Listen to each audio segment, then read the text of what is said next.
Hey there, everybody. Welcome back to today's Let's Play of Higurashi When They Cry. This is episode 13? 12? 12. 12 of our Tatarigoroshi chapter? That could be true. Hold on, we have to go back and we have to check. Okay. Continue. So yeah, I guess it's episode 12. Alright. So in our last episode was the doppelganger chapter, where Keiichi was getting confused because people were like, oh, Keiichi was at the Tatarigoroshi festival, when we know that we weren't, because we were killing Satoko's uncle. So in our last chapter, he went like a little bit nutso and went to go dig up the body to check for himself, and Oishi and the entire police squad was there. But no body. So I'm as confused as you are. So let's dive into it. The body wasn't there. The police didn't arrest me because of that, but I didn't know whether to feel happy about it. Just like Sadako had said, I'd failed to kill her uncle. The body wasn't there, so I was forced to conclude as much. No matter what strange natural disaster, coincidence, or miracle it might have implied.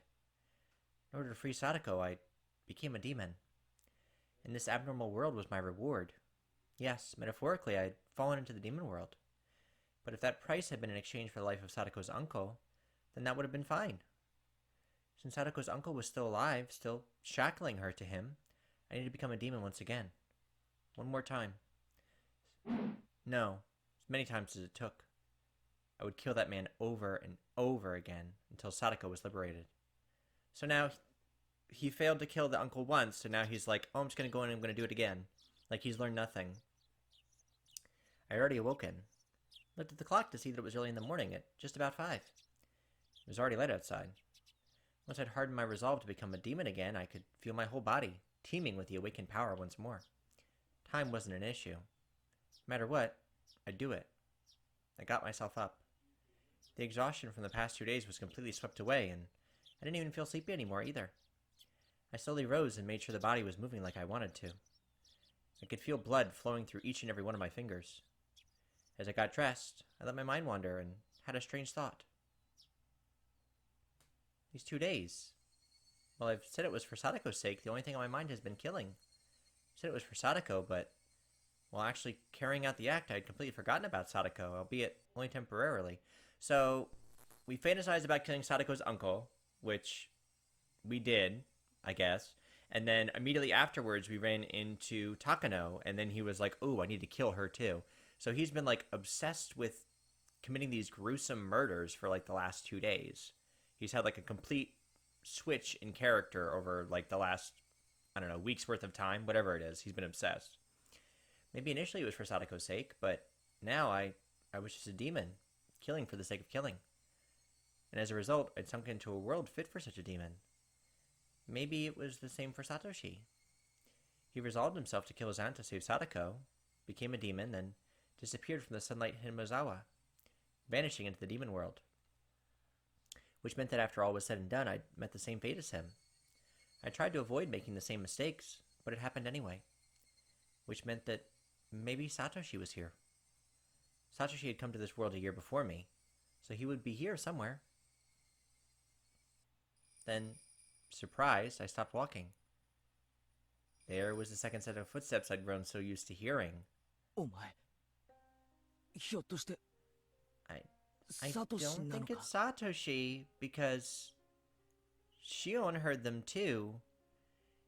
And we heard them in our Onikakuchi chapter when Keiichi was going a little bit nutso. We heard them, I think, and we didn't even know about Satoshi then. So I don't think it's Satoshi. The empty, lifeless air wouldn't give me an answer, but I felt a strange kind of relief that there was someone there, that Satoshi had stuck with me the whole time. I don't think that's Satoshi, honey. Let's go, Satoshi. Once more. This time, we will set Satoko free for sure. Quietly slipped out of the house so my parents wouldn't notice. So here's what I'm predicting is going to happen. You ready? So the police were there to catch him with the body. There was no body. We're going to go back to Satoko's uncle's house, where we've already tried to commit murder once. We've tried to kill him. And the police are going to be there waiting for us to catch us in the act of attempted murder. That's what I think. Because we're already on their top of the suspect list. They caught me now when I'd been taken out, or when I'd been too late for 2 days now. They give me really angry talking to. I didn't have time to allow for that to happen. Today I would put an end to it. If the dead body disappeared, then I didn't have to bury it. I could just burn it to ashes, and then take them with me so I could kill him again every time he resurrected. I'd do it again. I'd kill him again. And this time I'd set her free. Outside, the morning light was so beautiful as to stagger belief. If you're going to cremate someone, you need like a really high temperature. I don't know that that's going to work for you. That might be a bad plan. And I still think that Sadako's uncle is dead. I don't know what's happening right now, but I went to the storage room to find weapons with which I could kill him for sure. Blunt or not, it didn't matter to me. Right now, I didn't need to care whether someone saw or if the police came. This world had gone crazy after all. A world where I'd shown up at the festival and had fun, even though I wasn't there. Even if the police arrested me, I'd probably end up going right back home as if nothing had happened. Both me and that other Keiichi Maibara. Even without me, he'd fill in. I could vanish from Hinamizawa without anyone noticing. So basically, I didn't care if I was mistakenly killed. Even if I died, Keiichi Maibara would remain. After all, this isn't the world I belong in. If I was going to be killed mistakenly for Satoko's sake, then that would just be part of my duty as her nini. As those desperate thoughts became serious, the morning air felt more refreshing to me, strangely enough. これは怖いな。こいつにするか。 What, the weapon? It was a hatchet meant for chopping thick firewood. Jesus. So we're gonna just chop him up? The hefty steel blade was sinister, although it was almost as though it was a tool meant for killing people. Couldn't exactly take it out in public like that, so I wrapped it in some old newspaper and tossed it in the basket of my bike. 連日悪い用事に使ってばかりで悪いな。今日も頼むぜ。俺の足。 I apologized to my bike for some reason. I thought that was weird. I was like, so we're apologizing to our bike for committing evil acts. The past 3 days I've only used it for dangerous things. I've been riding this bike ever since I lived in my old town. I could walk most places I wanted to go, so I hadn't used it all that much. My mom had bought it for me when I entered the cram school, thinking it would be a convenient way to get to the station since it was far away. So I'd always used it to get back and forth from cram school. I'd only ever put textbooks and class materials in the front basket, too. I never tried to put a hatchet that I'd be using to kill someone in here. First time for everything. When I came to Hinamizawa, life finally felt fun. I met the best friends ever and had some of the greatest times ever. Those times might have been shattered now, but it was my greatest wish that I could get them back, even if I had to risk my life to do it. That's how fun those times had been. I killed someone. What a happy melody. I killed someone. And now I was at it again, needing to kill someone. Murder was a crime. I didn't believe that people should ever think murder was okay. But still, the times I'd had weren't enjoyable enough for me to commit such a crime.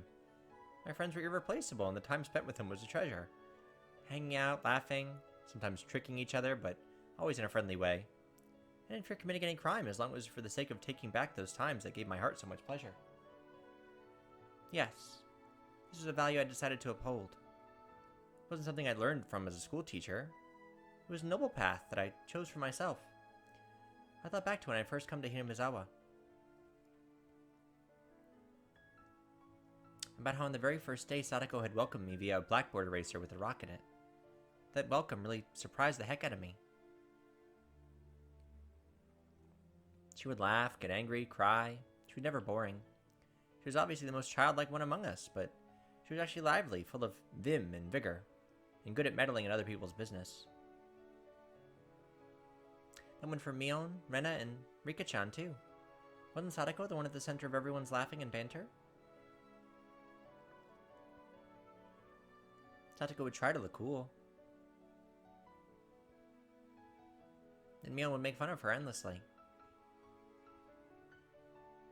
And Satsuko would cry, which would put Reina in a state of ecstasy. Rika-chan would be greatly delighted. And I happened to get mixed up in it. We'd always fool around like that. It was lonely when someone wasn't around, but if I had to name one for whom it was the worst, it would have been Satoko. I apologize for my lighting today. It's very sunny. I have the blinds drawn, but I'm hoping that as I'm recording this, I'm not like getting these flashes of light on my face. Her smile was everyone's smile. Ever since she stopped smiling, so So did the rest of us. And for the rest of us, not smiling was the same as dying. It was just like when I was silently going to cram school every day, just to maintain my unchanging test scores. So basically, we were nothing when she wasn't smiling. She was full of hot air, but she was our princess, cute and unhateable. In that case, I was her knight, searching for the dragon's castle in order to win her smile back. ナイトなら武器は剣だろ。ツーハンデッドのかっこいいやつ。錆びた肉厚のナタで挑むナイトは、多分古今東西俺一人だな。With a thick, rusty hatchet. Then I saw an old woman in the ridge of a field waving to me. おやケイイチ君かい朝のサイクリングかいねおはようございます。 Ohio! I'm on my way to commit a murder! Ohio gozaimasu! Reflexively waved back in a refreshing way. Should I really been feeling so happy, waving like that? No. No, Keiichi, there's something wrong with you. Satoko's house will be right past this road, going beyond the rice paddies. The cicadas had woken up too, and next thing I knew, I was the audience to their daily chorus. Gave myself a hit or two in the head, and drove away my merry morning mood. I took a deep breath, then tilted my head back, quelling my pointless excitement. The body wasn't there. Its absence either meant that my killing him had been an illusion, or that I'd kill him and he'd risen from the dead, or somebody dug up his body. Maybe to protect us, or to entrap us, who knows. If I was at the festival, then maybe I should have considered it an illusion. Coach probably thought that way, which is why he treated me like a lunatic. But it being an illusion was just impossible. I killed him, without a doubt. Without a doubt.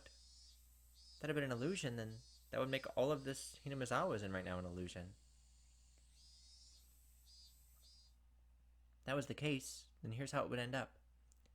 I was actually in a vegetative state due to a traffic accident, and I was currently dreaming in a hospital bed about how great it would be to spend time with friends in rice paddies like these. That was a terrifying thought, though. If this wasn't an illusion, then the only possible answer was that he'd resurrected. Make him a literal monster. But if he was such a monster, then I was no less than a monster myself. I didn't hesitate to kill someone, and I could even manipulate curses. Takano-san had probably died because I'd cursed her. Or maybe that was a little much. If Coach and Oishi had died too, then like I'd cursed them to yesterday, then I'd believe it. Set my bicycle aside and went to take a look. His motorbike wasn't here. Of course it wasn't. I sent it down to hell that night, throwing it into the Onogufuchi swamp. Or maybe, just like how the corpse wasn't here, maybe the motorbike didn't get thrown into the swamp either. The fact his bike wasn't here might have been because he'd gone to town and hadn't come back, not necessarily because I'd thrown it into the swamp. If her uncle wasn't around, then that was convenient on its own. I would just show myself in and wait for him to return, sharpening my hatchet, if he was there. Forgotten sensations came back to my gut. A feeling of tension rose within me. The sensation was like poison dulling my actions, but it could also be the trigger to allow me to awaken to my superhuman otherworldly self. I held the hatchet, still wrapped in newspaper. Its weight in my hands was profound, sinister, and reliable. I didn't know what time it was without a clock, but it was probably still a little before 7. Satoko would probably be awake preparing breakfast and her lunch. But her uncle would probably still be wallowing in indolence. A guy like him probably would have stayed up late drinking and probably always slept until noon. I considered ringing the doorbell and having Satoko open the door for me, but if her uncle woke up at the sound, I'd waste my chance of him still being asleep. If Satoko saw me sneaking inside without ringing the doorbell, she'd be surprised. If I ran into her, what would I say? Come to kill your uncle for you, so stay quiet. No, I couldn't do that. That would be like making Satoko responsible for his death. Be quiet and go wait outside. Maybe that would do it. How would Satoko react to that? She would probably try to get me to give up on killing him. I'd have to lie somehow to get her to go outside. Satoko didn't need to know that a murder was going to occur in this house. Couldn't quite think of a good lie to tell her, but couldn't do much standing around like this. So he is absolutely obsessed with killing him. He's willing to kill her uncle, even in full view of witnesses, which would be like Satoko and all the neighbors, And he's willing to do it with her at the house. Like, that's completely batshit. I made up my mind and grabbed the doorknob. Who's waiting inside for us? Then slowly turned it and pulled. It wasn't locked. The gap between the door and the wall grew steadily larger. The chain wasn't even on. The oppressive smell of life in Satoko's house hit me. At the entrance there were a few pairs of shoes and sandals. I couldn't tell whether he was here or not just by looking at them. I could hear a television on somewhere. Television was in the messy dining room. There was food scattered about the table, giving an impression decidedly different from a happy family's mealtime. Meals were for eating food while thanking the person for making it. Meaning whatever occurred in this dining room wasn't a meal. Nobody in sight. No sign of anyone either. But with the television on, he must have been close. Could he have anticipated my coming and be hiding, waiting for me? The tension I felt was so thick, so tight that I thought it would choke me. Newspaper wrapping the hatchet's thick blade didn't hamper its power at all. I tightened my grip on it, and very carefully took a look around. Where had those peaceful feelings from before I arrived here gone? Ohio gozaimasu! Ohio! I'm on my way to commit a murder! Even the sound of sweat bubbling up on my brow got on my nerves. And then I looked at the table and realized something. This wasn't breakfast. Grains of boiled rice were all hard and dried up. Then, was it last night's dinner? I left the dining room, keeping vigilant, went down the hallway and found the stairs to the second floor. When that man was playing with his friends, he looked out of a second-story window. It was hardly possible that room was his own, and that he slept there. Tiptoed up the edges of the stairs, quietly climbing, without making a sound. Couldn't hear any kind of snoring. I didn't hear anything up there. I went through a few rooms, slowly and quietly opening the paper doors, checking inside. But I still couldn't find anyone around. To search more efficiently, I got down on the floor and pressed my ear right up to it. Could hear the television in the dining room and a low hum, perhaps of boiling water. It was then that I started to harbor some feelings of suspicion. This house wasn't right. Seemed like people had been here since the TV was on, but it wasn't normal for nobody to be around this early in the morning. I silently descended the stairs and went back into the dining room. Could they be trying to trap him? Is this a trap? Looked at the food scattered about. Completely dried up rice. An overturned bowl of miso soup. The package for a side dish bought at the supermarket. I could tell Satoko had definitely been the one who made this. Food was far from Mion's perfection or Rena's gentleness, but it was sincere.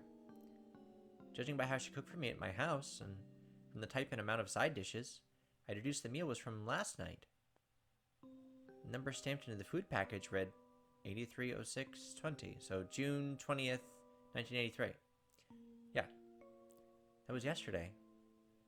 And there was food for two, which meant that this was last night's dinner and Satoko's uncle would have been here then. Stop it, Keiichi. Don't even think about saying the word impossible again. Anyway, her uncle was here last night. That much was the truth. He had found fault with Satoko's food, thrown the bowl of miso soup, and flung the rest everywhere. Hidden deep within my feelings of calm and composure was lit a flame of anger and a curse. Should I have ever shown this man any mercy? Bump. What's that sound? I heard the sound again. The one from before, like a water boiler. What was it coming from? The first floor? But where? The bathroom, maybe? I could hear the noise coming from the other side of the frosted glass at the far end of the changing room. It had to have been the sound of the water boiler for the bath. Steam was enshrouding the glass door, and the heat from it was leaking into the changing room where I was standing too. My misgivings deepened. People didn't normally take a bath this early in the morning. That's the height of his suspicion. Who's bathing at 5 a.m.? If one did, then it would mean that in this house, time had stopped ever since some moment last night. Whistle, whistle, whistle. Was it being reheated? Water boiler in the bathroom had been active this whole time. Checked in a clothing basket and saw Satoko's familiar uniform stuffed in it. The uniform had stains and dried rice stuck to it. Certainly not something she could wear today. It was probably from the miso soup at the dinner table yesterday. I looked hard at the frosted glass, but couldn't see anything through all the steam. And then, an electric surge ran through my mind, and a terrible premonition came over me. Could she? She couldn't possibly have been in there since last night. That would be impossible. Wait. In the bathtub? But no. In Hinamizawa right now, nothing was impossible. He gulped audibly, then quietly pulled aside the glass door. Hot, steaming air burst out of the slight opening. The fan wasn't on in the changing room, so it went completely white with the steam. Just as the hot vapor poured into the changing room, cooler air also flowed into the room with the bath. I just heard, due to being hit by the air, a very weak moan. That was all I needed to know who it was. So she's like steaming herself? No answer. Satoko was in the bathtub surrounded by a thick layer of rising steam. The top half of her body was leaning over the edge of the tub and she was passed out. The water boiler kept on making a whistling noise as if angered. I could see the gas flame through a small window. It was roaring at full force, completely blue. Satoko's entire body was boiled red and flaccid as though her bones had melted away. She was almost like a doll. She laid there unconscious. Wasn't sure how many seconds passed as I stared in complete bafflement. Came back to my senses and promptly shut off the boiler. Then I dragged Satoko's small body out of the bathtub. The water in it was as hot as the water in public baths. Was she in this boiling water for the entire night? She'll die. She'll die. She was like trying to cook herself. Satoko's body was lighter than I'd expected as I laid her on the floor and wrapped her in a towel. Went back into the bathroom and opened up the vent, creating a path for a cool breeze to come through. Upon the breeze hitting her, Satoko moaned again.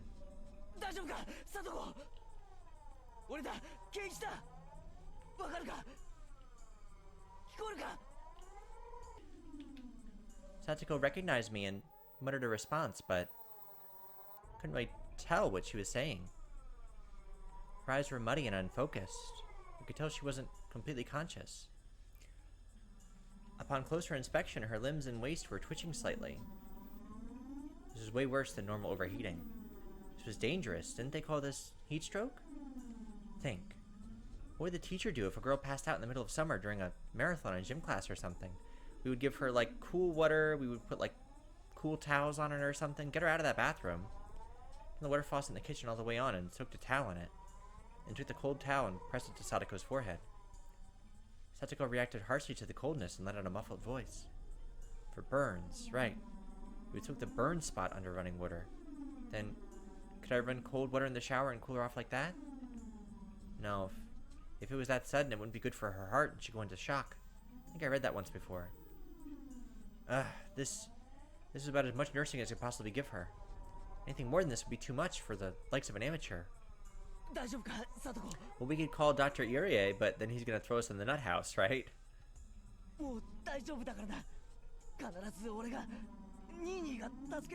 Nini.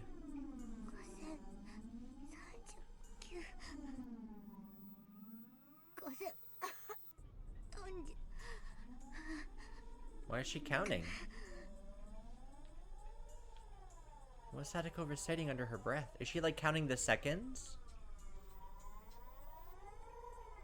What was Satoko reciting under her breath? I brought my ear to her mouth to make out that mysterious spell-like words she kept saying. At that moment, I understood what they were for. Is she like counting the seconds she submerged herself in the boiling water? People tell little kids in the bath to count to 100 a lot, right? Satoko was counting like that, but 5,039?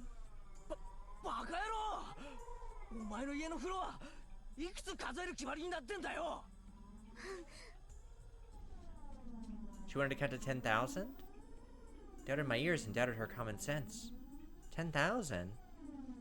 ふざけんなバカ野郎。1万なんて数えられるバカがどこにいるんだよ。数えられるわけねえだろ。その前にユダって死んじまうに決まってんだろ。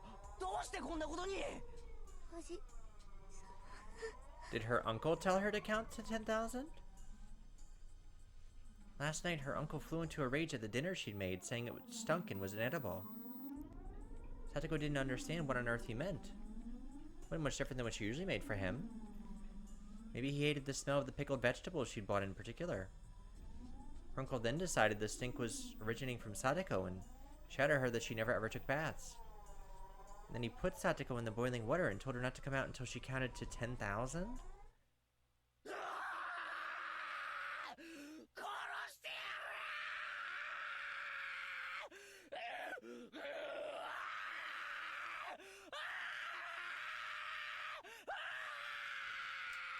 You good? You good, Keiichi? So her uncle is alive because he told her to count to 10,000? I'm very confused, y'all. Snapped and exploded. Raised in newspaper wrapped chapted, I stampeded through the house. Searched for anything. Traces, signs, smells, vibrations, heartbeats. With a war cry, I raced up the stairs with such force I could have stomped a hole through them. I found the futon in the room I thought to be her uncle's. And well aware he wasn't sleeping in it, I bashed it with a hatchet. Did he run into the closet? Bust the entire closet down, door and all. And if he's not there, maybe there's a secret door. Any switches or levers in the walls here? Smashed into wall after wall with a hatchet, crushing them. Dust rose into the air and broken pieces scattered about the floor. Smashed all the glass windows too, for good measure. Sure gonna fuck up Sadako's house looking for her uncle? He's not here, boo-boo. Take a breath.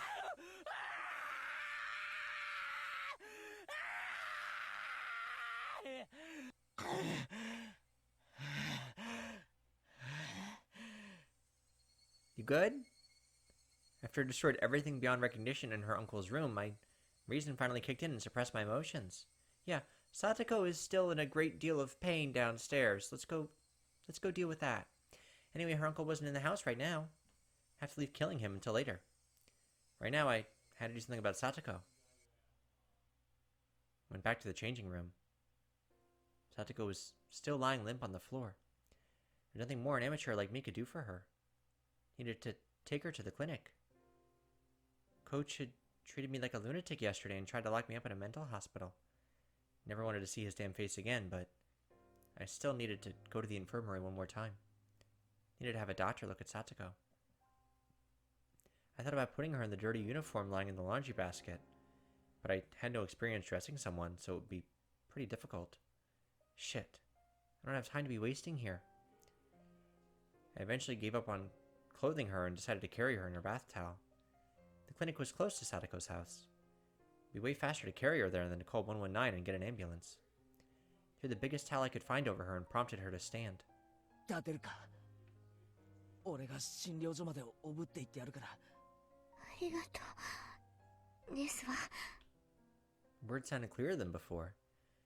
She was starting to come back. I cried tears of relief just knowing she'd improved even a little bit. Satoko turned over so she was lying on her face and then put up a weak struggle to get up on one knee. I smoothly swept her up and put her on my back. The towel I put on her seemed like it was about to fall off. Satoko? すぐ着くから。しばらくの間だけ我慢してろ。Didn't hurt one bit to carry Satoko. She was light. Too light. The lightness actually made me uneasy. Outside had gotten hotter, as though eager to attack Satoko. Fucking cicadas. Why did I have to choose this morning to get so hot out? Why is it the cicadas' fault? What did they do? Stupid fucking cicadas. Making it a sunny, beautiful summer day. Fuck you guys. Didn't have time to swear at them. Clinic was this way. Hoisting Satoko on my back, I broke into a trot. Oof. So we have two things that could have happened here. Either one, Satoko's uncle really still is alive and told her to sit in the bathtub and count to 10,000 because he was mad at her about dinner. Or two, Satoko is still punishing herself to get her Nini back because we know that the reason she stayed with her uncle was to endure this physical and emotional punishment to try and coax her needing to come back home, to coax Satoshi home. She was like, if I endure this trial, then my brother will return to me because I'll be stronger. So maybe she put herself in the bathtub because her uncle wasn't there to torture her, and she's like, oh, I know, I'll count to 10,000 in the super hot bathtub as part of my trial to get my brother back. So it could be either or. We don't know yet. The hilly road to the clinic, with which I had never had difficulties before, was now tortuous. Big beads of sweat formed on my brow, and at some point my breath had grown faint. The hatchet in my belt was heavy and made it hard to walk. I considered leaving it, but I couldn't let it go. At least not while Satoko's uncle was still breathing. The signboard for the Irie clinic came into sight. I quickly noticed something was odd, so I stopped. Several red revolving lights were flashing at the clinic. 3 police cars were parked in the parking lot with their lights on. Didn't need to be much else to inform me something had happened. I didn't want to see Coach, so I had planned to leave Sadako in the clinic waiting room and give the receptionist a message. But with that police officer Oishi here, I couldn't go inside so carelessly. Satoko.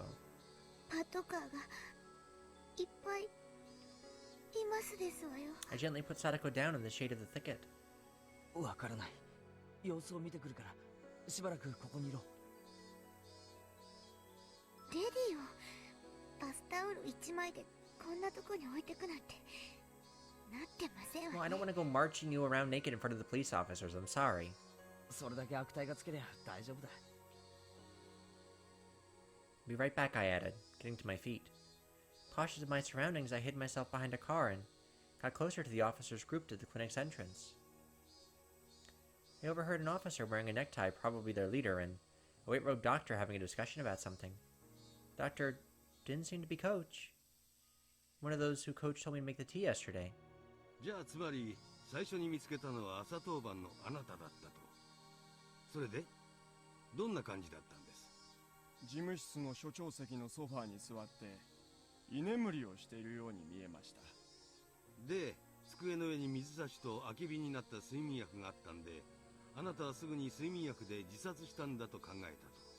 それで高熱と瞳孔の拡大に重度の意識障害も見られ What ま are we した。 talking about? 睡眠薬中毒の典型的な重症例だと思いましたので。警察も救急も呼ばずに？ここは病院で私は医師ですよ。生命が危険な状態にあるなら直ちに治療して当然です。ああ、まあいいからいいから。それで呼吸が不正常だったので人工呼吸を施しました。合わせて呼吸刺激薬を投与。効果が出なかったので人工呼吸器の準備をし。ああ、はいはい。それでつまりいろいろ頑張ったけど結局 Did ダメ Coach だ。 kill himself? そういうわけですよね。通報は死んでから直ちに。はい。救うことができずとても残念です。 Just then a radio in one of the police cars started to buzz, producing a broken mechanical voice. こちら本部、こちら本部。小宮山さん、聞こえますか？どうぞ。もしもし、小宮山です。ああ、お疲れ様です。睡眠薬での自殺みたいですね。遺書の類はなし。 Suicide? The heck were they talking about? Someone committed suicide at the clinic. But who? I wish Takano-san dead, and she died the next day. Yesterday I wished Coach was dead. Then, could he have... 普段から睡眠薬を常用していたとかは？あまり知りません。日頃疲れたとか死にたいとかそんなこと言ってました？入江先生は普段からああいう性格でしたから、とてもそんな He 風 couldn't に have killed himself. He was too committed to Sadako and trying to get her out of that bad situation. He was like, I want to adopt her someday. And he also said, I want to marry her. That was weird. But I don't think he killed himself. He wasn't acting suicidal. So I was right. Irie-sensei, they were talking about Coach. Coach killed himself. Why would he do that? Couldn't have been any reason he wanted to die. The reason that came to mind was that I wanted him dead. This world was insane. If I wanted someone dead, they'd die. That was the kind of world this was. Then what about Oishi? What happened to him? If people really died because I wanted them to, then something should have happened to him too. そちらに応援が向かいました。課長からそちらは応援に任せて大石社の捜索に戻れとのことです。 Oishi's car. 了解しました。じゃあすいません。こっちに今応援が来てるそうですから、現場はこのままにしておいてください。おい、 Is 行くぞ。 Oishi missing too? Officers nodded and split up in the patrol cars. They just say searching for Oishi's car? Searching for his car. That meant he had gone missing. Takano-san, Coach, and Oishi. When I wished for it the very next day, they disappeared. No matter how angry you were when you said you wished someone was dead, it didn't normally happen. Everyone knew just wishing for it wouldn't make them dead, and that's why people could utter such curses so lightly. But the curses I uttered were being granted. At the time, I hadn't even been walking in yet. Tap. I heard a footstep. And it wasn't only one this time. Tap, tap. They came from behind. And they stood right behind me, reaching a hand for my shoulder.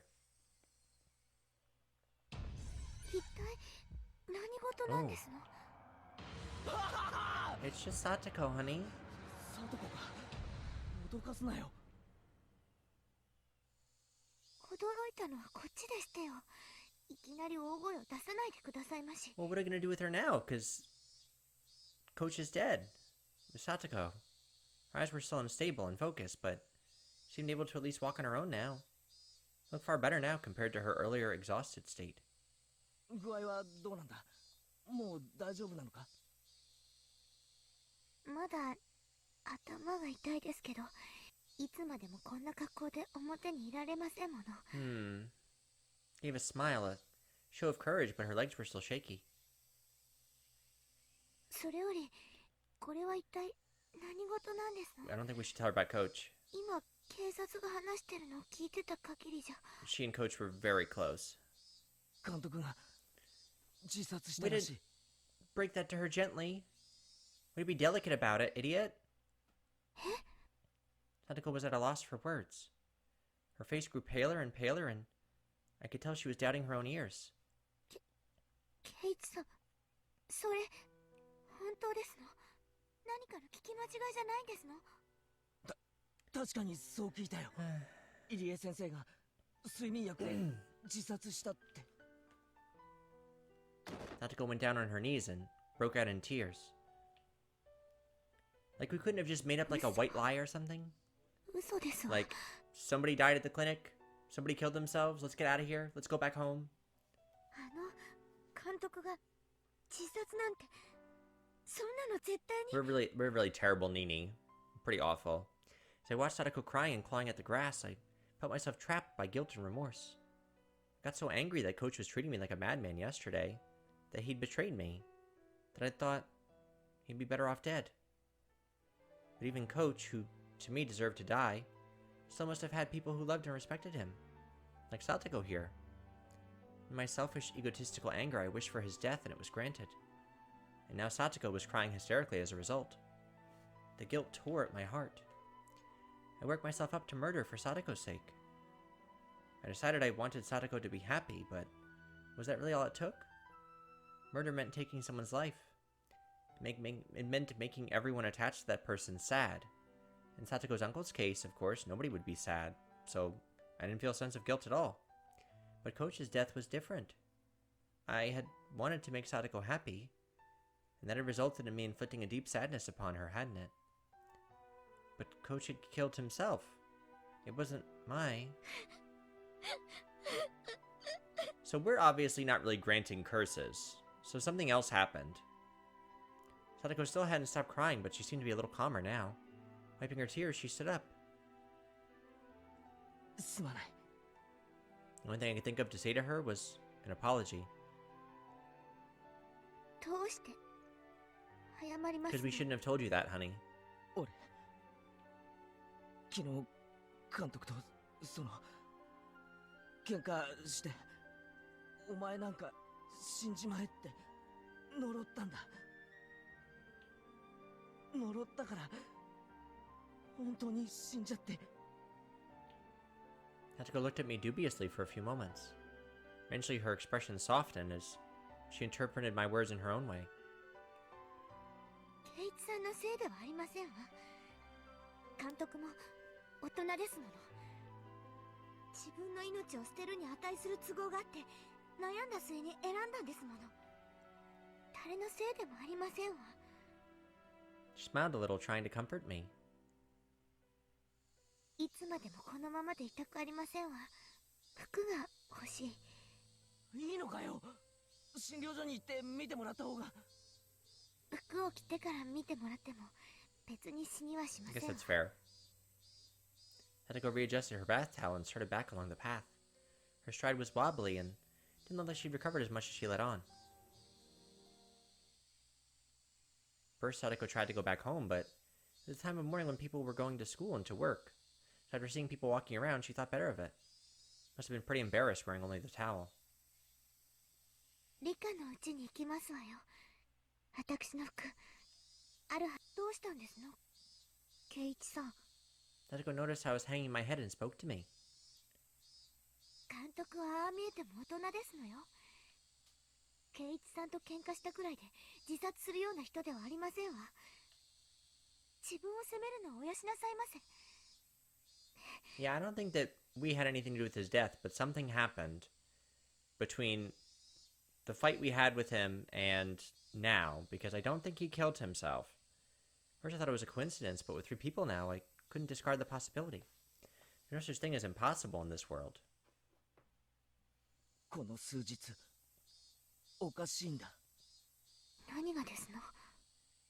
Satoko seemed to be having trouble breathing, but she still tried to listen to what I had to say. おとといの綿流しのお祭り、お前は途中で帰ったから行かなかったんだよな。そして俺は祭りに行ってみんなと遊んだ。らしいですわね。あの時は取り乱して申し訳ありませんでしたわね。 Satoko remembered how she blew up at me in the classroom yesterday and bowed to me a little. 実は俺祭りに行っていないって言ったら信じるか。 Let's not make another confession, please, because last time we confessed to someone, we almost wound up in the nut house. Satoko looked at me confused. She couldn't help it, of course. 信じられるわけありませんわ。何を今さら。信じられないだろ。信じられないのはだって俺は祭りに行っていないのに、俺が祭りに現れてみんなと遊んだって言うんだ。こんなの信じられるわけないだろ。それ本気ですの。ああ、あの綿流しの夜からおか Please しいん don't だ。 confess to her. いつの間にか変な足音がペタペタとついてくるようになって。 Blood drained from Sadako's expression. 足音がペタペタ。そうなんだ。最初は気のせいだと思ってたけどずっとついてくるんだ。多分今もついてきてる。里子の足音と混じってよく聞き分けられないけれど。 Satoko took a long and hard look at me. Maybe she was doubting my sanity. Coach did the same thing. I mean, why wouldn't he after telling him this? The more I thought about it, the more I was unable to endure the feeling that my hatred for Coach had been meaningless. 綿流しの日、俺は祭りに行かずあることをしてい Keep たん it だ。 vague. ずっとだぞ。眠ったり意識がなくなったりしたことはなかった。だから寝ぼけ気分でフラフラと記憶になく祭りに出かけたなんてことはあ Don't り go えな into い。 any more detail. それはおかしいですわね。ならどうやってお祭りで遊んだんですの。だから俺は祭りには行ってないんだよ。 No. I can't let myself get emotional. I get agitated now that it'll feel like proving there's something wrong with my head. ごめん。みんなが信じてくれないんでつい。ケイイチさんがそう言うなら信じてあげますわ。それで。あの夜高野さんに会ったんだ。それで見下されたと思って俺は心の中で念じたんだ。お前なんか死んじまえって。高野さんってどことなくそういう雰囲気がございますものね。その気持ちわからなくもありませんでしたよ。高野さんが死んだの知ってるか？昨日の話だ。どこかで焼け死んだらしい。それ Shut up, 本当ですの？ Keiichi. 死んだんですの？俺が He's gonna let 死ね something と slip. 願うと、次の You're 日に gonna は say something's gonna get 死 you ん in でるんだ。 trouble. それから警察の大石ってやつも知ってるか？ムカつく太った刑事みたいなやつ。 Satoko nodded a little. さっき警察が話してるのを聞いたんだが、実は昨日あいつにも死んじまえって念じてたんだ。それ本当の話ですの？嘘じゃない。俺だって信じたくないけど本当の話なんだ。高野さんも監督も大石も俺が死ねと念じたら本当に死んでしまったんだ。 For a little while, Satoko was at a loss. A long silence ensued.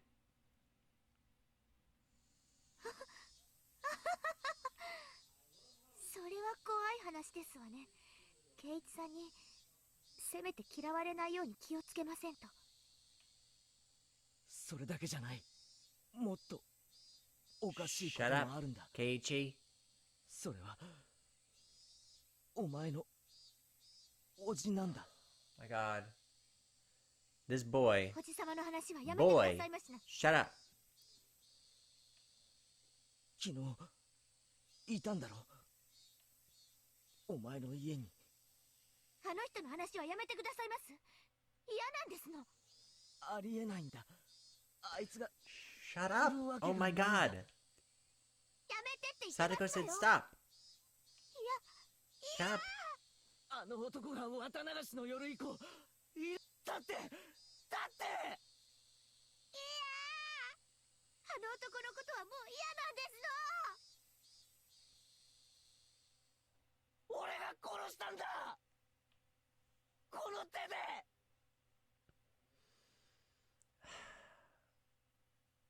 How do you think this is gonna play out, Keiichi? Even the cicadas stop crying. All the cicadas are like, "Oh fuck, man, shut up! Some shit's about to go down." Her face was streaked with tears, and it stiffened even more as she looked at me in disbelief. 俺が綿流しの祭りの夜に Idiot. お前のおじを殺したんだ。だからお前の家に帰ってくるなんてことはありえないんだ。 But still, he went back. And last night he found fault with the dinner you made him and yelled all sorts of things at you and then basically boiled you in the bathtub. Couldn't possibly have happened. だから俺はあの男を確かに殺したという証拠を確かめるために埋めた死体を昨日掘ったが、そこには死体はなかった。こんなことがあり得ると思うか？確かに殺したのに死体がないんだ。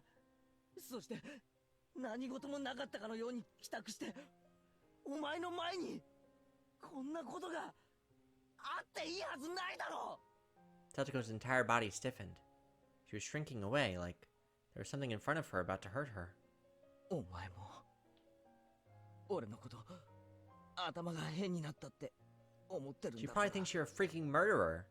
無理もないさ。俺だって信 Because じ her られ uncle ない。 didn't come home. 圭一さんはきっと空前呪った人が死んでしまったんで混乱してるだけに違いありませんわ。監督の自殺にショックを受けて気が動転してるだけなんですのよ。今日はもう学校を休んでお家で休んだ方がよろしいと思いますわ。私はもう平気ですから、どうかご自分の体を大事になさいまし。 Tatsuko spoke like she understood me, but she also told me to go home. I could see the revulsion in her face and knew that she didn't want to be around me anymore. サトコをちゃんと診療所まで見送ったら俺も帰る。サトコだってまだ足元が They're フラフ shaking ラじゃないか。 because you just told her that you killed her uncle. 途中で倒れたら大変だぞ。私はもう本当に大丈夫なんですのよ。男の人にいつまでもこんな姿を晒していたくないんですのよ。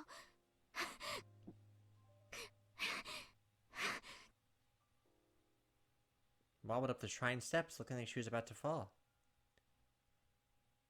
I immediately ran up to her and helped her stay on her feet. Then Satoko promptly jumped away from me. That outright rejection hurt a lot. When she got to the top of the stairs, her breathing was ragged and she wasn't even looking at me. At this point, I was being ignored. It was more like she didn't want to have anything to do with me. It really was a feeling of rejection. That hurt my heart more than any blade could have. Then you should shut up, Keiichi. You are the worst murderer ever. Who doesn't know? Who doesn't know that Keiichi killed her uncle? Jesus. This is the path that I chose for her sake. To be treated like this at the end of it all was just so saddening. Don't be naive, Keiichi Maibara. You never wanted to be repaid in the first place. You didn't do it so that Sadako would thank you. You did it so Sadako would be happy. And that was what led to this ending. Rika-chan's house was a disaster prevention storehouse used by the town council. If you went past it a little further through the shrine grounds, you'd apparently reach the back of the assembly hall. Satoko was heading there, walking quickly, the gravel under her feet, crunching as she went. Feet, F-E-A-T. Did she want to get there as soon as possible, or did she want to run away? I couldn't tell. Then I heard the vigorous sound of wings flapping. Turned around and saw a crow. Hadn't seen many crows since coming to Hinamizawa. It just got really quiet. Why did it get so quiet? I saw them a lot in my old town, though. On garbage day, they'd flock to trash collection points, peck through the bags with their beaks, drag out the contents, and have a feast. As I was remembering that, I saw a few crows flocking around the shrine's donation box. And I thought how terrible it was for someone to leave a garbage bag in a place like that. The cicadas quieted. Yes, it's very quiet. Usually when it's very quiet like this, something really, really dramatic or really bad is about to happen. Breathing stopped. Thoughts ceased. Even time came to a halt. I ran over to where the crows were flocking. I ran there in order to drive a horrible idea out of my mind. I definitely hadn't wanted this. There's no way I would ever wish for this, even by mistake. This was not.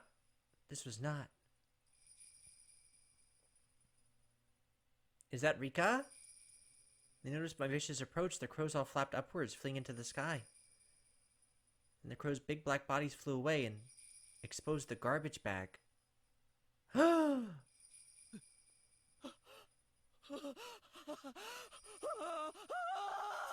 Rika?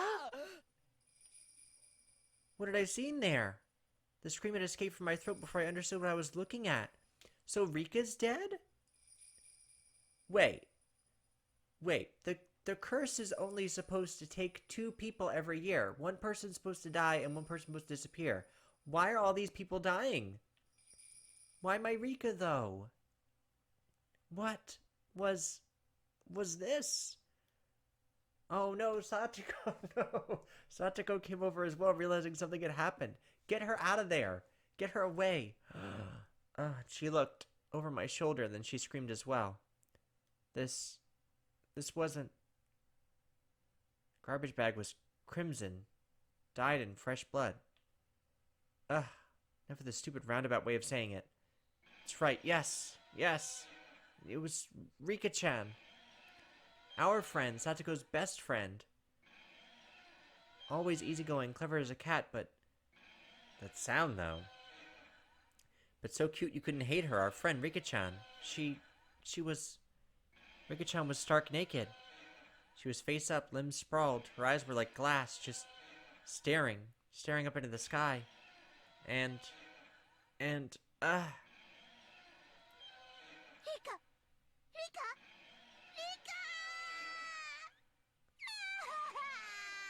And now Satoko's gonna think we had something to do with it because we just confessed to murder. Satoko broke down crying on the spot. And yet she still couldn't approach her friend's remains. The crows had gotten through the garbage bag and they dragged out an apple peel and spread it all over. No, crows, they couldn't do this. Ugh.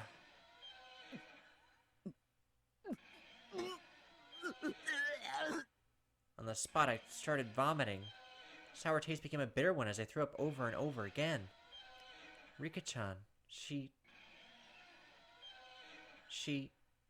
So what is the connection between Irie and Rika that they both died within, like, hours apart? her stomach, because there has to be a connection. It can't just be random. It's cut wide open, vertically, completely open.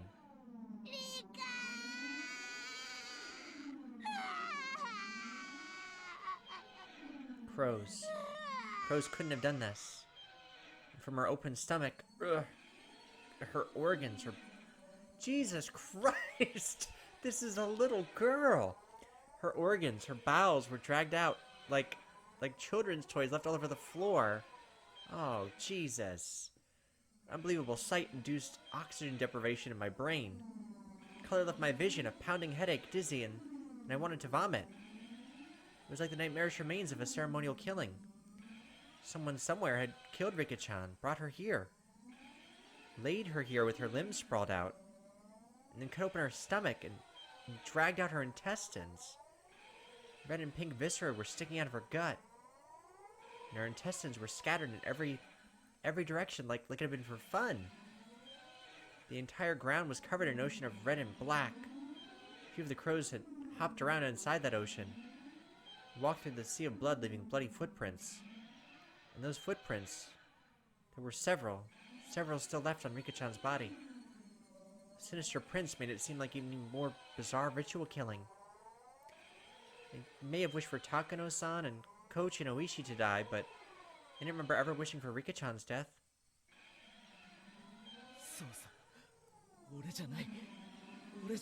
Alright, enough with the music. Like the scratching, that's a little bit irksome now. Stumbled backwards and stepped on a newspaper. Newspaper in a place like this? Was it the one we used for the hatchet? The newspaper was what was covering my hatchet. What? I kept it wrapped up and on my belt in order to carry Satoko. And that newspaper had fallen off. Sheesh, don't scare me like that. 'Cause she sees the hatchet that we have in our belt, y'all. Bent down to pick it up and then Satoko looked at me with such belief. She's looking straight at me. At the hatchet on my belt. And you just, not moments ago, admitted to murdering her uncle who is really dead.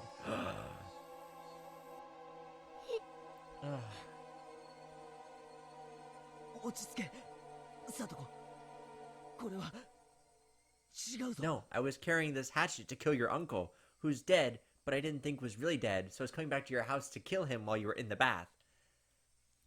Satoko, trembling madly, backed away.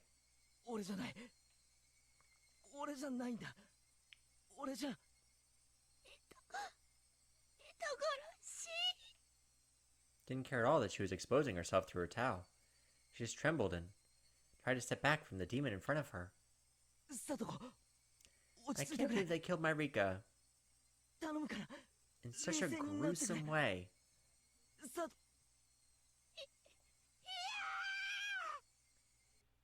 Screaming weakly, Satoko began to run unsteadily. Run. Away, that is.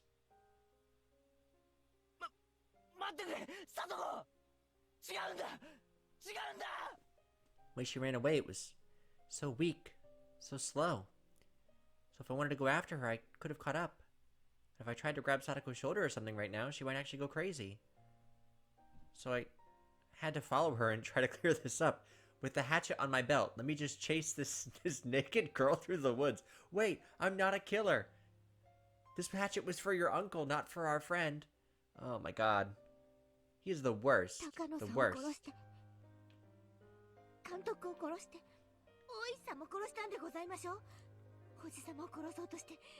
You killed my uncle. Her uncle's really dead.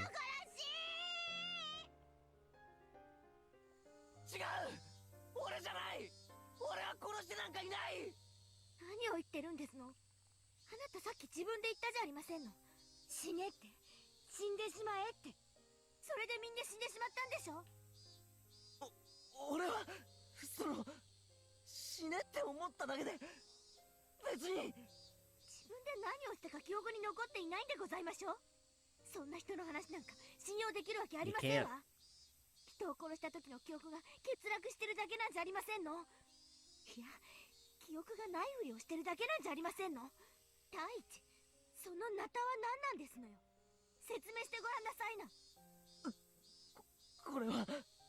ほらほらほら、圭一さんは殺人鬼じゃありませんの。どうしてですの？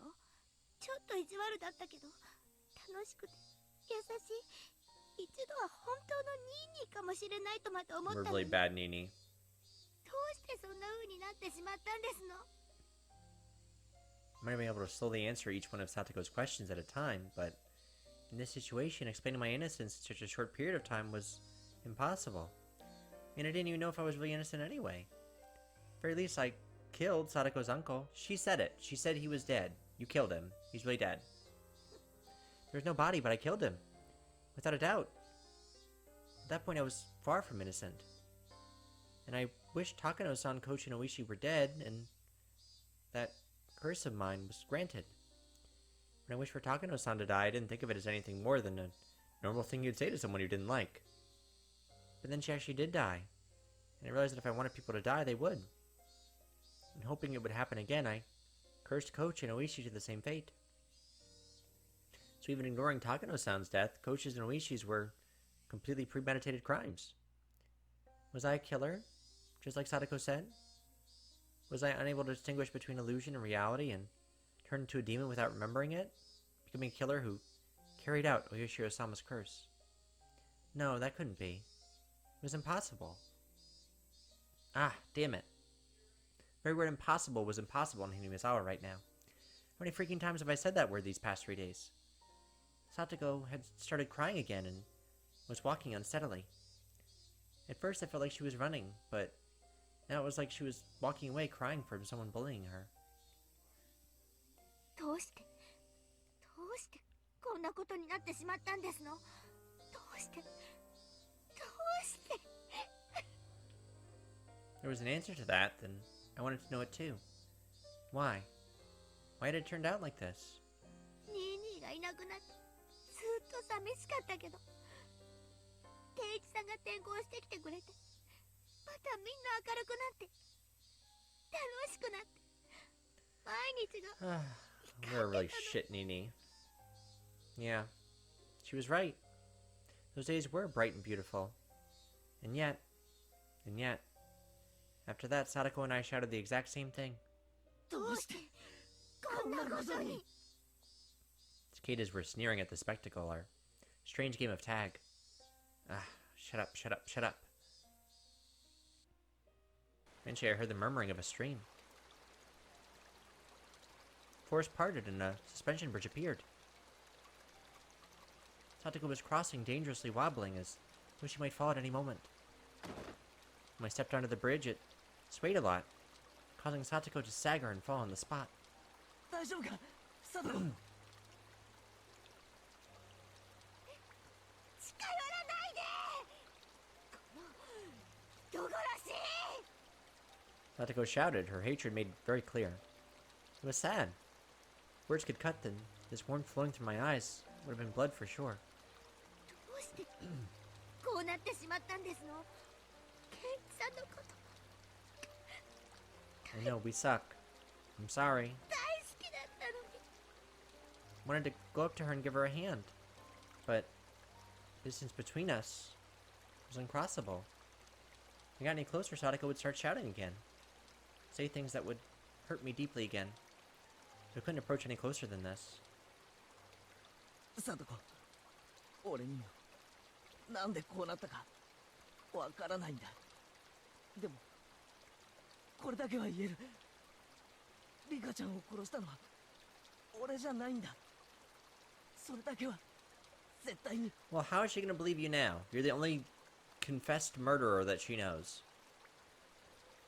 いい加減なこと言わないでほしいですわ。自分の記憶にも自信が持てない人が何を言ったってどう信じればいいって言うんですの？ Tighten my hands into fists. This was mortifying. I wasn't crazy. Hinamizawa was crazy ever since I wandered into it, lost on that one night. This insane world, where I was at the festival when I wasn't, and the uncle I killed was alive, where death would come just by wishing for it. It was this world's fault. Miona and Reina started acting strangely like they were possessed by something too, and Coach wouldn't believe anything I had to say. And even Satoko, who I should have protected, was yelling at me like this. Was the price for killing a man supposed to be this high? Was I really going to be forced to stay in such a bitter world? I did the right thing. At least I wanted to. So then, why? I hated it. Every time I asked why, the days Sadako and I enjoyed in peace went so wrong. サトコ、信じてくれ。俺は人殺 But しじゃ if ない。 you killed someone, even one person, that still makes you a murderer, because you've still committed the act of murder. Just because you didn't kill Rika. ではそのナタは何なんですの？納得のいく説明はできまして。このナタが怖いのか。じゃあ捨てるよ。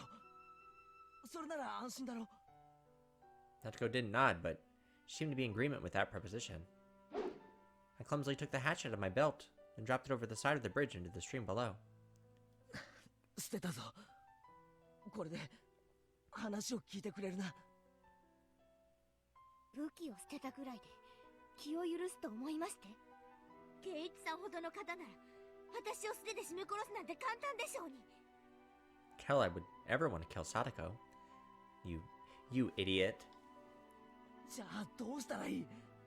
両手を頭の上で組んだらいいか？そうですわね。両手を頭の上で組んで後ろを向いてくださいます。 It was a cunning plan, much like the one she'd used during club activities. Putting my hands on my head and turning away would mean I couldn't attack Sadako very easily. I immediately acquiesced to her request, so to make her feel better. これでいいか？俺の話を聞いてくれ。 Natsuko stood up then, carefully approached me from behind. And then she actually came up right behind me. She was so close, and yet I was so sad that I wasn't allowed to turn around. 圭一さんが悪くないのはなんとなくうすうす分かっていましたわ。え？多分あなたは何か悪いものに乗り移られただけなんです。 Possessed by something evil? さっきまでは圭一さんが殺人鬼なんだと思ってたけど、私、あかり、あなたの目を見ていたら。 I could hear that Sadako was still crying, but her voice was gentle just the same. 圭一さんが人殺しなんかするわけがない。圭一さんの体を何か悪いものが乗っ取って悪事に駆り立てただけ。 She's speaking literally right now? Was she trying to admonish me? I couldn't tell. 思えばひょっとするとあの人たちも圭一さんと同じものに乗り移られていたのかもしれない。あの時は殺されるとしか思わなかったから、そこまでは考えが及ばなかったけど、今ならわかる。あれは乗り移った何か悪いものの仕業だった。 She's being awfully calm. 何の話だ？ It was less like she was talking to me, and more like she was talking to herself. Like she was confessing at my back. わかってるんですの。私、身に覚えがないわけじゃないんですのよ。 Natsuko's voice started to become mixed with sobs. Her pained voice tore at my heart. I didn't know what Sadako was talking about. 西宮殿の屋根によじ登ったことがありますの。何年も前のことですわ。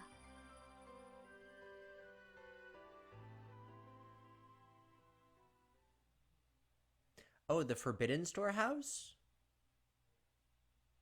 You're not supposed to go on there? Once when Sadako was playing hide and seek at the shrine ground, she climbed onto the roof of the storehouse for ritual implements, which everyone said not to go near and hid. Okay. Thought. I'm going a little bit off track here. Rika's stomach was cut open and her intestines were pulled out. Didn't Takano tell us about an implement in this storehouse that could do exactly that? Because it wasn't the hatchet that did it. We didn't use the hatchet. But I believe that there was a tool in there that they talked about, like, strapping someone on and they would cut them open and pull their intestines out. Just as a side note, I was trying to figure out, like, who killed Rika and how she died. I think she was probably killed on the shrine grounds. But anyway, moving on. Then Satoko saw that she can get in through a window meant for ventilation. For Satoko, the word curse was plenty scary, but she's more curious about what was inside than the unknown storehouse. She removed the grating on the window, which was already hanging off. slid her small body into it, and climbed down inside. It was too dark to see much, but after descending, she realized just how high up she'd been. Despite the darkness, she could see a few things around her thanks to the faint light coming in from the air window. And to her disappointment, it was just a regular old storehouse. She tried to leave, but the door was locked up tight from the outside, and it was made not to open from within. She'd have to go back out through the ventilation window she'd come in from. But the window was high on the wall, and there was no way she'd be able to climb back up. Satoko desperately tried not to cry and racked her brain thinking of a way to get up there. There were a lot of birdcage-looking things hanging down by the chains from the ceiling. She shook the hanging chains and strung them along the wall. She climbed up the bundle of chains, she might be able to manage to climb up to the ventilation window. There was nothing else she could do, so she had to try. And try she did. It was dark and creepy, and she didn't want to stay there forever. The more she thought about that, the more she panicked. She climbed the bundle of chains. Satoko could hear the clinks and clangs of everything creaking under her weight. And then, just as her hand reached the window, one of the metal fixtures she'd used to take the chains on the wall flew off. The chains all began to pull loudly and furiously every which way. Spurred on by the sounds behind her, she managed to get back onto the roof from the window. Because of the weight of the flaying bundle of chains, the other fixtures broke, and one of the big bird cages hanging from the ceiling fell to the floor with a huge noise. Under it, under it was an image of Oyashiro-sama, his vessel, and the cage took off one of the arms, then trapped some other implements behind it, so she damaged the Oyashiro statue. Didn't take very long for her to grow scared of what she'd done. Deafening noise could be heard from the rest of the shrine grounds. A few other children heard it and gathered around, and of course Rika was one of them. Then Rika's father, the shrine's priest, with an angry look ran over. And then, as for what happened next, it was painful to remember. The one who knew where Rika's parents kept the key to the ritual storehouse was Rika. So he scolded her, saying that this happened because Rika pulled a prank and hid me in there. He was very angry and menacing. Just looking at him was enough to frighten anyone. Oh, he beat Rika. He exposed Rika's back, took a strangely shaped ritual cane or something, and struck her with it several times. Rika's words at the time, "It wasn't me, it wasn't me. I'm sorry, I'm sorry." That pitiful voice, I still can't get out of my head. So is Sadako telling us this story because she thinks that she's cursed? Like she lost her parents, she lost her uncle, her brother, her aunt? Is she saying like that Keiichi killed all these people because he was cursed by something she did? I should have said it was me. I should have said so to save my best friend from that false accusation without being afraid of Rika's father's terrible temper. Rika gritted her teeth and cried. The crime she didn't remember doing. Ever since then, the world had been strange. わかってるんですの。私、これはお社様のたたりだって。あの時、最後伝を怪我して親友を見捨てた私への天罰 It's だ。 not your fault either, Sadako, honey. お社様のたたり。父も母も濁流に Right, she 消え lost た。 her parents. 意地悪だったおばも死んだけど、誰よりも私を可愛がってくれたニーニーも私を捨てて家出してしまった。そして圭一さんが転校してきてやっと楽しい毎日が戻ってきたと思ったのに、今度は圭一さんが取りつかれてリカも殺されて。 Poor Rika. 聞いたの私。お社様は本当にたたりをなすときは本人をすぐに殺さないんだって。親しい人から順に殺してみんな殺してから最後に殺すんだって。だから圭一さんもたたりにやられて。 I don't think that's it. きっと今度はレナさんやミオンさんがたたられてしまうんですわ。そして殺したり殺されたり。もう嫌。 Satoko. 落ち着けよサトコ。たたりなんかない。誰もお前をいじめたりなんかしないって。 Oh. Turn around, I was thrust away with amazing force. Given my hands were awkwardly placed on my head, I couldn't take the fall and lost my balance. And I've been pushed not into the bridge, but to the side. Is he gonna fall? Towards the stream. Oh no! No, this can't be happening. Oh! One last miracle, I was allowed to grab a cord hanging from the bridge. Far below me was the stream. We were pretty high up, and below were rocks of all sizes. If I fell, it clearly wouldn't be pretty. The entire bridge was tilting under my body weight. My frail little grip wouldn't last another minute before my fingers had to let go. Save us, Sadako! Let's explain. We're not really a murderer. I mean, we are, but save us anyway. Didn't understand myself what I meant by shouting her name then. Was I asking her to save me, or was I asking her why she did this? Finally, everything came back into focus, and I saw Satoko. And I was surprised at what an odd expression she had. It's the first time I'd seen it. It was an expression of righteous anger, meant only for those who needed to die.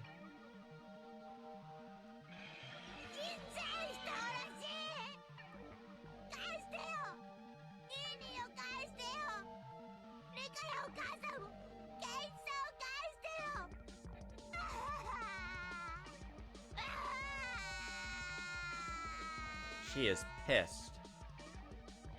As she screamed, she jerked the bridge to and fro. She didn't have to do that. It was going to fall anyway.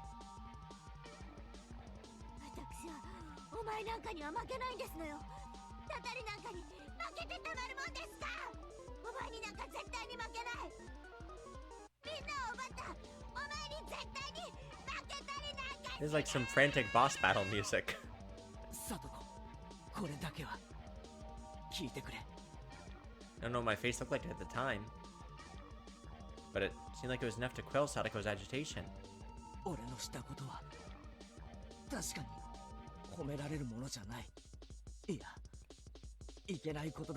No, you probably shouldn't have killed anyone at all. Yeah.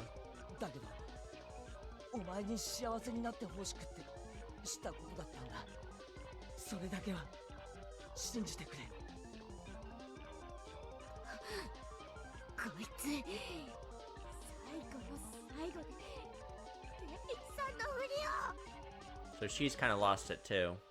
I get it. Sadako didn't seem to have any more desire to listen to what I had to say. For that to happen at the very end like this was tragic.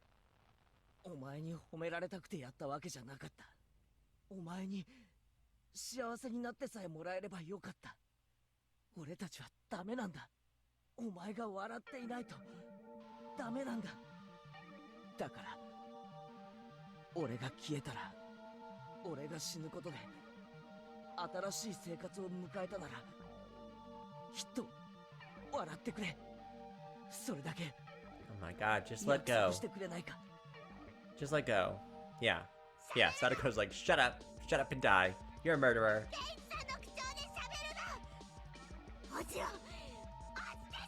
Yeah, you just need to let go.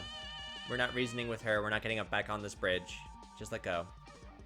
Sink into the depths, Keiichi. You done messed up for the wrong time, for the last time. Those are the last words Sadako ever said to me. Those sad, tragic, and altogether unrewarding words. What on earth was I? My desire to make Sadako happy ended up like this. Where did I go wrong? And what was the mistake I made? When did I make it? Was I the crazy one, or was it Hinamizawa? Even after all of this, I thought I wasn't crazy at all.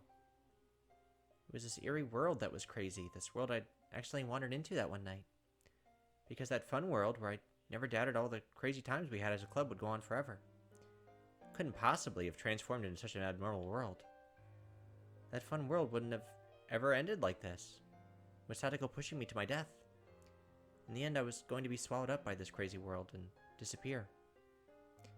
No, I'd probably already disappeared. Yes, probably. On the night of Watanagashi. I'm sure that in the world I really belonged to, I had vanished that night and everyone was worried.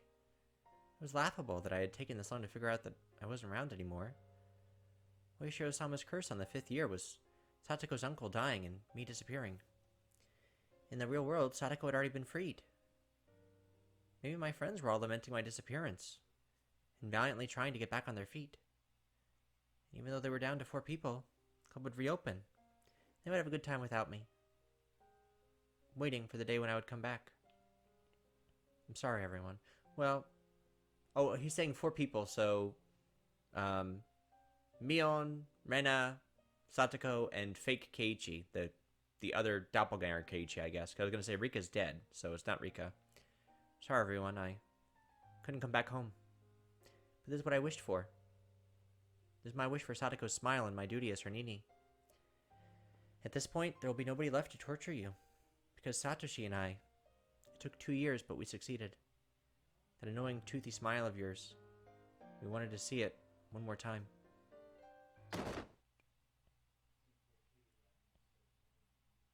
We did? My pain wasn't gentle or merciful. It was sharp pain, violent, powerful, and ruthless. Little compassion I had receded in the span of a moment. Now, I could die. I could say goodbye to this insane world. Farewell, crazed Hinamizawa. Thanks for giving me the psychic power to kill people whenever I wanted. If you'll still allow it, I'll wish for one last thing. Just to see Satoko's smile. Just die, Keiichi. It's over. Die. The death of this very world, of this crazed Hinamizawa, said nobody would ever again have to find themselves lost here again. Fade to black. Wow. That was wild. So we're gonna die. Wait, I still have so many unanswered questions. Who is the doppelganger Keiichi? Okay, we got a new tip. Research notes 2. And we got an achievement unlocked. Demon, view new tips. Research notes. Oyashiro-sama. Nobody really knows what characters used to write Oyashiro-sama. Knowing this is hard partly because, depending on the time period, he has been called with various titles, with subtle changes to his name, and nobody knows the real one. The only thing all time periods agree on is that the 4 syllables, O, Ya, Shi, and Ro, are always used. There's a theory stating the shrine, or yashiro, dedicated to Oyashiro-sama itself, became an object of worship. Then people began calling it O Yashiro-sama, or Lord Honorable Shrine, but this doesn't make a bit of sense. I don't know whether this is related, but people say the Furude family, the most respected bloodline in terms of worshipping Oyashiro-sama, actually inherited his blood. And in the legend, the Furude family passes down if, for 8 generations in a row, the first boy child is a girl, the 8th daughter will be the reincarnation of Oyashiro-sama. If we go by this legend, the characters used for Oyashiro-sama's name should be O for honorable, Ya for 8, and Shiro for generation. Character assignments are simply something I've thought up. There's no way to verify it. If this is true, then Oyashiro-sama would have been named as such under the assumption he would come again. The second coming of an object of worship can be seen in several regions, so this isn't unusual. But a few of these religions call the second coming of their object of worship a day of judgment, or something along those lines. We must not forget they mean it to be the end of the world. Rika Furude, pampered and loved dearly by the elderly folk in the village. Rumors say she is the 8th generation, and Oyashiro-sama. I do not know the family tree of the Furudes, but at the very least, I can confirm that for the past 2 generations, the first child has been a girl. Rika Furude watches over Hinamizawa. If the village were to lose her protection, then what would happen? Would peace between man and demon be lost? Would it once again create a hellish landscape where man-eating demons run rampant? A gruesome feast of the demons who suddenly remembered how delicious the weak humans were, who could only cry, scream, and run for their lives. What would that look like? Just imagining it is enough to make my heart pound with excitement. So the research notes we usually get are from Takano. Takano is excited about Rika possibly being dead? Right? She writes the research notes. Everything we found on folklore has been written by Takano. Weird. Okay, anyway, yeah, I guess we still have another episode in Tatarigoroshi. I thought for sure this would be the end of it. So let's save here. So this has been the end of this chapter. I think we're on episode 13, I feel like, of the Tatarigoroshi chapter. So I'm thinking we probably only have 1 or 2 left. I'm not sure. This episode's been a little over an hour, but I appreciate y'all tuning in, and I will have more Higurashi up for you when I can. I appreciate y'all watching, and I'll catch you for the next one. Peace.